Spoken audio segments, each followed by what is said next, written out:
Hello friends, કેમ છો બધાને ભાવથી જય સ્વામિનારાયણ, જય શ્રી કૃષ્ણ, રામ રામ। તો બધા બાળકોનું વેકેશન પડી ગયું છે અને વાલીઓને એમ થાય કે વેકેશન પડી ગયું એટલે બાળકો મોબાઈલ જ કૂટવાના છે, પણ એવું નથી। જો આજે તમે એવું દ્રશ્ય જોયું મારા એપાર્ટમેન્ટમાં કે આ બાળકો છે ને, નાના નાના બાળકો રમતા હતા, એટલે હું આવી એટલે મેં એને પૂછ્યું કે આ શું છે, તો એને શું કીધું, આ શું છે, આ મંદિર છે। તો આ મંદિરમાં ક્યાં ભગવાન છે, ચાલો મને બતાવો તો।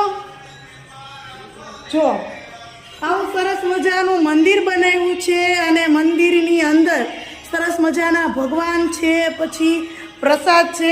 એટલે એવું જરૂરી નથી કે વેકેશનમાં મોબાઈલમાં જ રમવાનું હોય। હું તો જ્યારે આ બાળકોને જોઉં છું ને ત્યારે આ બાળકો કાં ગાર્ડનમાં રમવા વહી જાય છે અને કાં જો આવી રીતના ધાર્મિક ભગવાન રમે છે। હવે આને કોણ શીખવાડે, પણ આપણે કહેવાય છે ને કે આપણા ઘરનું વાતાવરણ, આજુબાજુનું વાતાવરણ એવું ધાર્મિક હોય ને એટલે એવા સંસ્કાર બાળકોમાં આવે।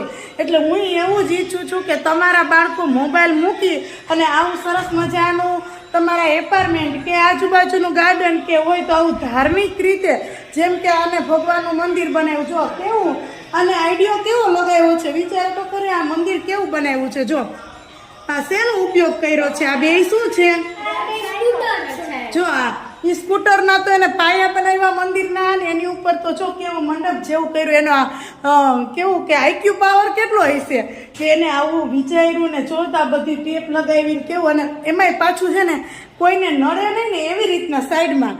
એટલે હું તો એવું છું તમારા બાળકો છે ને આવી રીતના સરસથી મોબાઈલ મૂકી અને બીજી પ્રવૃત્તિ કરે, જેથી તમને આનંદ થાય અને એનો ટાઈમ જાય અને એની આંખો ખરાબ ના થાય।